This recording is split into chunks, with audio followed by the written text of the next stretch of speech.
Hi guys, कैसे हो आप सब।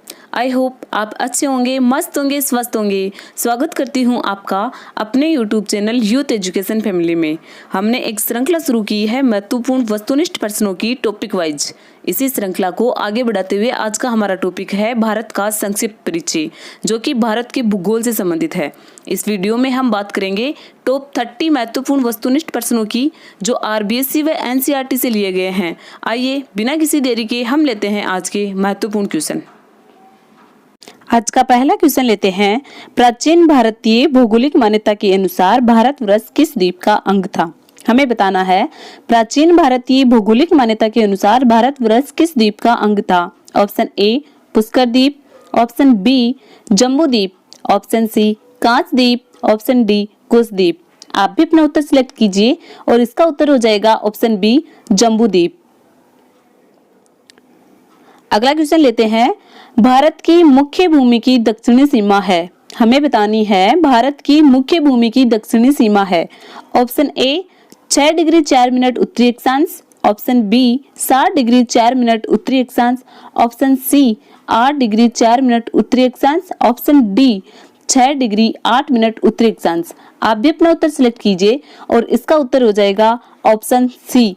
मुख्य भूमि की दक्षिणी सीमा 8 डिग्री 4 मिनट उत्तरी अक्षांश पर स्थित है। आगे बढ़ते हैं, अगला क्वेश्चन लेते हैं। भारतीय मानक समय आधारित है। हमें बताना है भारतीय मानक समय आधारित है।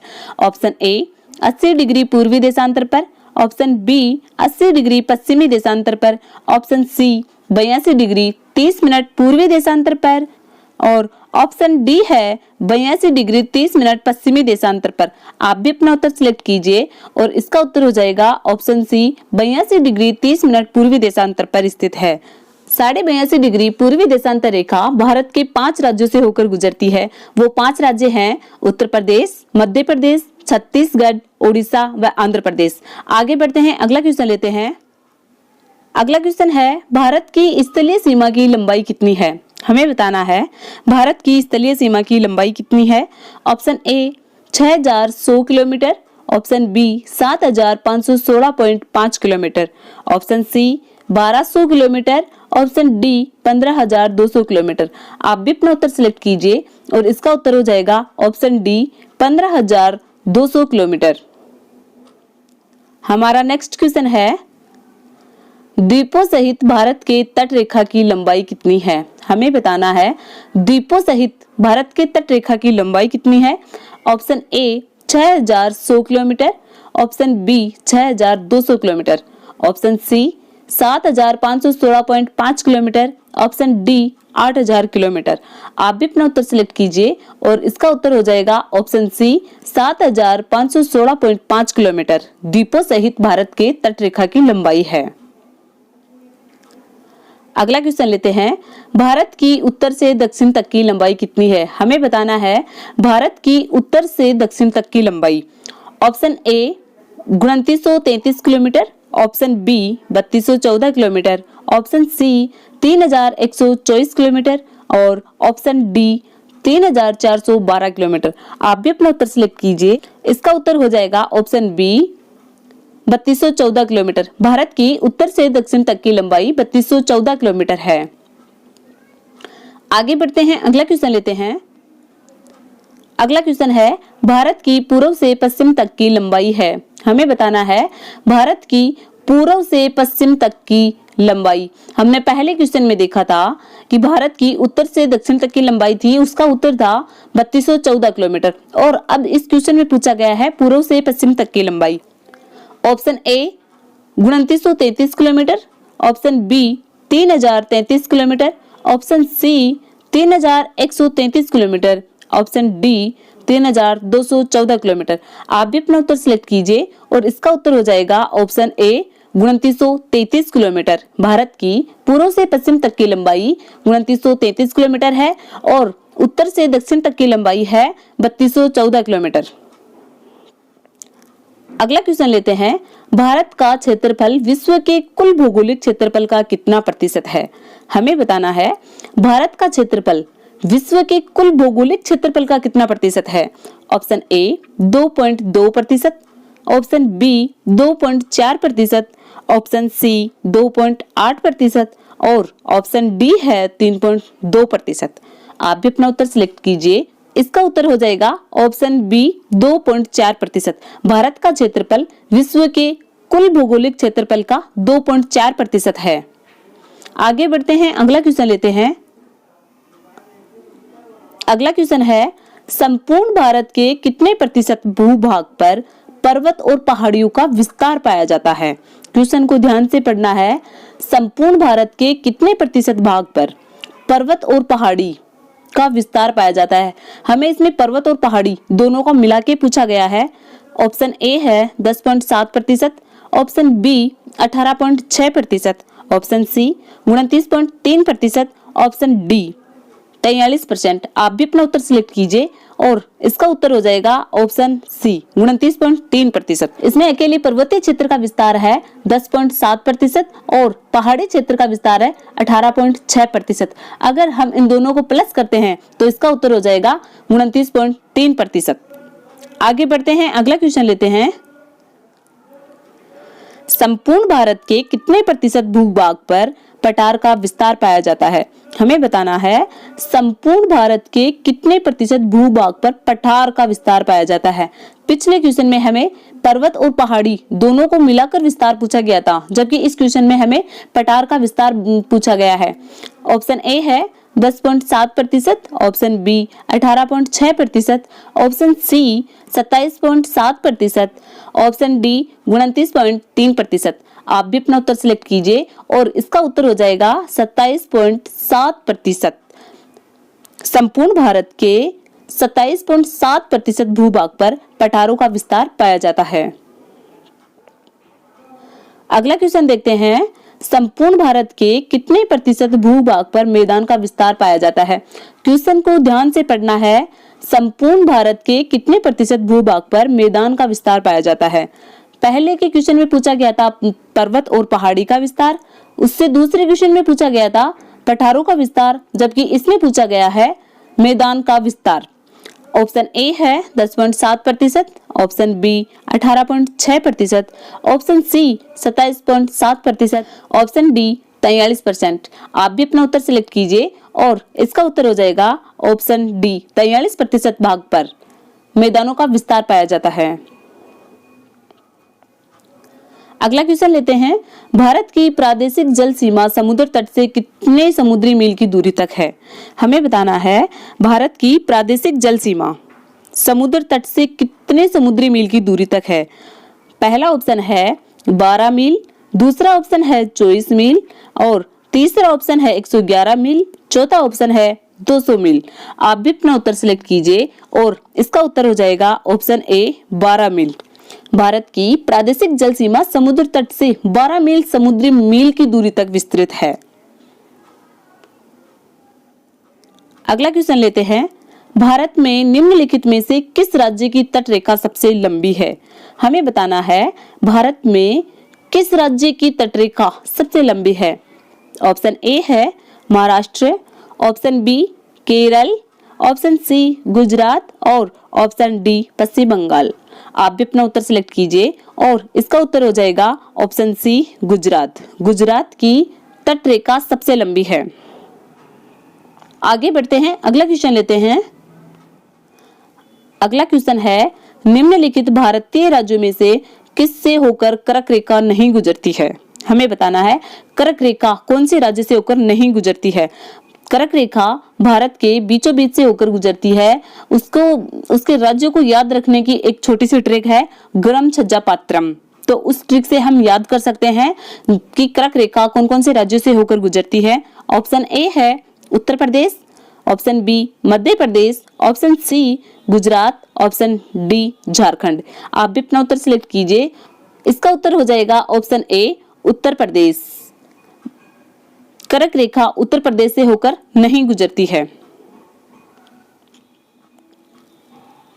अगला क्वेश्चन लेते हैं। भारत का दक्षिणतम बिंदु है। हमें बताना है भारत का दक्षिणतम बिंदु कौन सा है। Option A Indira Col, option B Calimere point, option C Indira point, option D Nariman point. आप भी अपना उत्तर सिलेक्ट कीजिए और इसका उत्तर हो जाएगा ऑप्शन सी इंदिरा पॉइंट, जो कि अंडमान निकोबार में स्थित है। आगे बढ़ते हैं, अगला क्वेश्चन लेते हैं। अगला क्वेश्चन है भारतीय भूमि का सर्वाधिक उत्तरी भाग है। हमें बताना है भारतीय भूमि का सर्वाधिक उत्तरी भाग कौन सा है। Option A Indira point, option B Parson point, option C Pygmalion point, option D Indira Col. आप भी अपना उत्तर सिलेक्ट कीजिए और इसका उत्तर हो जाएगा ऑप्शन डी इंदिरा कोल। भारतीय भूमि का सर्वाधिक उत्तरी भाग इंदिरा कोल है। हमारा अगला क्वेश्चन है भारत की मुख्य भूमि को रामेश्वरम द्वीप से कौन अलग करता है। हमें बताना है भारत की मुख्य भूमि को रामेश्वरम द्वीप जो है उससे अलग कौन करता है। ऑप्शन ए पाक जल संधि, option B Pamban channel, option C 10 degree channel, option D 9 degree channel. आप भी अपना उत्तर सिलेक्ट कीजिए। इसका उत्तर हो जाएगा ऑप्शन बी पंबन चैनल, जो भारत की मुख्य भूमि को रामेश्वरम द्वीप से अलग करता है। हमारा अगला क्वेश्चन है निम्न द्वीपों के युग्मों में से कौन सा एक 10 डिग्री चैनल द्वारा आपस में पृथक किया जाता है। हमें बताना है 10 डिग्री चैनल जो है वह इन युग्मों में से किसको अलग करता है। पहला ऑप्शन है अंडमान और निकोबार को, दूसरा ऑप्शन है निकोबार और सुमात्रा को, तीसरा ऑप्शन है मालदीव एवं लक्षद्वीप को और चौथा ऑप्शन है सुमात्रा एवं जावा। आप भी अपना उत्तर सिलेक्ट कीजिए और इसका उत्तर हो जाएगा option A 10 degree channel Andaman और निकोबार को अलग करता है। अगला क्वेश्चन लेते हैं श्रीलंका को भारत से पृथक करती है। Option A great channel, option B 8 degree channel, option C Palk जल संधि और ऑप्शन डी 10 डिग्री चैनल। आप भी अपना उत्तर सिलेक्ट कीजिए और इसका उत्तर हो जाएगा ऑप्शन सी पाक जल संधि श्रीलंका को भारत से अलग करती है। अगला क्वेश्चन है भारत तथा चीन के बीच सीमा बनाने वाली रेखा है। हमें बताना है भारत तथा चीन के बीच सीमा बनाने वाली रेखा कौन सी है। ऑप्शन ए रेड क्लिफ रेखा, ऑप्शन बी मैकमोहन रेखा, ऑप्शन सी डूरंड रेखा, ऑप्शन डी स्टेट फोर्ट रेखा। आप भी अपना उत्तर सिलेक्ट कीजिए। इसका उत्तर हो जाएगा ऑप्शन बी मैकमोहन रेखा। भारत तथा चीन के बीच सीमा बनाने वाली रेखा मैकमोहन रेखा है, जिसका निर्धारण 27 अप्रैल 1914 को सर हेनरी मैकमोहन के द्वारा किया गया था, जिसके नाम पर ही इस रेखा का नामकरण किया गया है। आगे बढ़ते हैं, अगला क्वेश्चन लेते हैं भारत और पाकिस्तान के बीच अंतरराष्ट्रीय सीमा किसके द्वारा सीमांकित की गई है। हमें बताना है भारत और पाकिस्तान के बीच अंतरराष्ट्रीय सीमा किसके द्वारा सीमांकित की गई है। पहला ऑप्शन है मैकमोहन लाइन, दूसरा ऑप्शन है डूरंड लाइन, तीसरा ऑप्शन है रेड क्लिफ लाइन और चौथा ऑप्शन है मैगिनोट लाइन। आप भी अपना उत्तर सिलेक्ट कीजिए। इसका उत्तर हो जाएगा option C Radcliffe line. Radcliffe line का निर्धारण 17 अगस्त 1947 को भारत व पाकिस्तान के बीच निर्धारित की गई सीमा रेड क्लिफ रेखा के नाम से किया जाता है। इस रेखा का निर्धारण बॉर्डर कमीशन द्वारा किया गया था। बढ़ते हैं अगले क्वेश्चन की ओर। निम्नलिखित में से कौन सा देश भारतीय उपमहाद्वीप के अंतर्गत शामिल नहीं किया जाता है। क्वेश्चन को ध्यान से पढ़ना है। कौन सा देश भारतीय उपमहाद्वीप के अंतर्गत शामिल नहीं किया जाता है। पहले तो हमें यह पता होना चाहिए कि भारतीय उपमहाद्वीप में कौन कौन से देश आते हैं। पहला देश है भारत, पाकिस्तान, नेपाल, भूटान और बांग्लादेश। ये 5 देश भारतीय उपमहाद्वीप के अंतर्गत आते हैं। पहला ऑप्शन देखते हैं पाकिस्तान, दूसरा ऑप्शन है नेपाल, तीसरा ऑप्शन है श्रीलंका और चौथा ऑप्शन है बांग्लादेश। हमने अभी अभी देखा है कि पाकिस्तान, नेपाल, भूटान और बांग्लादेश ये 5 देश है जो भारतीय उपमहाद्वीप में आते हैं। इसका उत्तर हो जाएगा ऑप्शन सी श्रीलंका, जो कि भारतीय उपमहाद्वीप का भाग नहीं है। अगला क्वेश्चन लेते हैं निम्नलिखित में से किस भारतीय राज्य की समुद्र तटीय सीमा सबसे छोटी है। हमने पीछे एक क्वेश्चन आया था, उसमें देखा था समुद्री सीमा सबसे बड़ी किसकी है और यह क्वेश्चन है भारतीय राज्य की समुद्र तटीय सीमा सबसे छोटी किसकी है। पहला ऑप्शन है गोवा, दूसरा ऑप्शन है केरल और तीसरा ऑप्शन है उड़ीसा, चौथा ऑप्शन है पश्चिमी बंगाल। आप भी अपना उत्तर सिलेक्ट कीजिए और इसका उत्तर हो जाएगा ऑप्शन ए गोवा। भारतीय राज्य की समुद्र तटीय सीमा सबसे छोटी गोवा की है और सबसे बड़ी गुजरात की है। अगला क्वेश्चन देखिए, भारत की सबसे लंबी अंतरराष्ट्रीय सीमा किस देश के साथ है? हमें बताना है भारत की सबसे लंबी अंतरराष्ट्रीय सीमा किस देश के साथ है।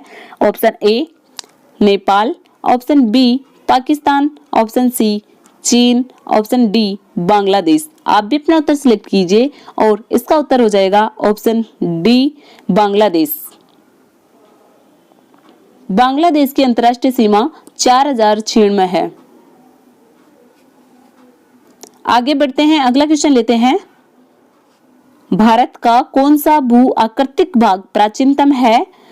पहला ऑप्शन उत्तरी पर्वतीय प्रदेश, दूसरा ऑप्शन गंगा ब्रह्मपुत्र का मैदान, तीसरा ऑप्शन प्रायद्वीपीय पठार और चौथा ऑप्शन है समुद्र तटीय मैदान।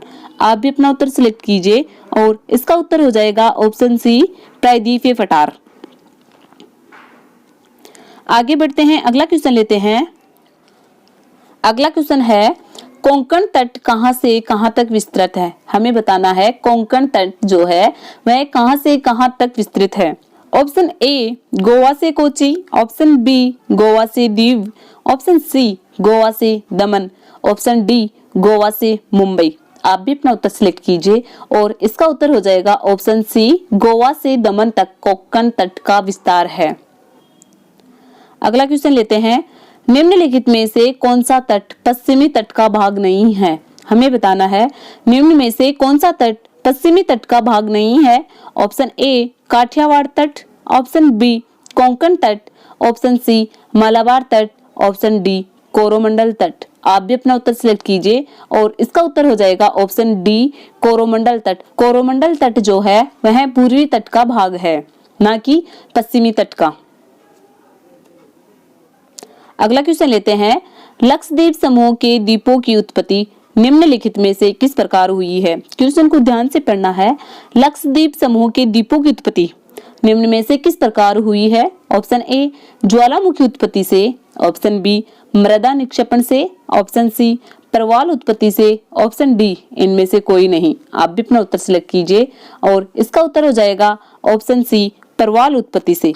प्रवाल उत्पत्ति से लक्षद्वीप समूह के द्वीपों की उत्पत्ति हुई है।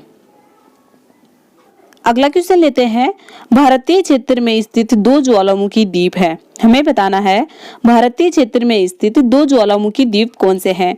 ऑप्शन ए कवरत्ती एवं न्यूमूर, ऑप्शन बी पंबन एवं बेरन, ऑप्शन सी बेरन एवं नरकोंडम, ऑप्शन डी ग्रेट अंडमान व लिटिल निकोबार। आप भी अपना उत्तर सिलेक्ट कीजिए और इसका उत्तर हो जाएगा ऑप्शन सी बेरन एवं नरकोंडम। नरकोंडम एक सुप्त ज्वालामुखी है और बेरन एक सक्रिय ज्वालामुखी है। आज का लास्ट क्वेश्चन है, स्वतंत्रता से पूर्व कौन सा भारतीय क्षेत्र काला पानी के नाम से जाना जाता है? हमें बताना है स्वतंत्रता से पूर्व कौन सा भारतीय क्षेत्र काला पानी के नाम से जाना जाता था। ऑप्शन ए लक्षद्वीप समूह है, ऑप्शन बी अंडमान निकोबार द्वीप समूह है, option C Diu, option D Aliya Bet व खदिया बेट। आप भी अपना उत्तर सिलेक्ट कीजिए और इसका उत्तर हो जाएगा ऑप्शन बी अंडमान निकोबार द्वीप समूह है, जो स्वतंत्रता से पूर्व काला पानी के नाम से जाना जाता था। आज का वीडियो आपको कैसा लगा हमें कमेंट करके जरूर बताइए। अगर आपने अभी तक चैनल को सब्सक्राइब नहीं किया है तो चैनल को सब्सक्राइब करके बेल आइकन प्रेस कर ले, ताकि आगे आने वाली वीडियो की नोटिफिकेशन आपको सबसे पहले मिलती रहे। अगर आपको वीडियो पसंद आता है तो लाइक करें और अपने दोस्तों में ज्यादा से ज्यादा शेयर करें। Thank you.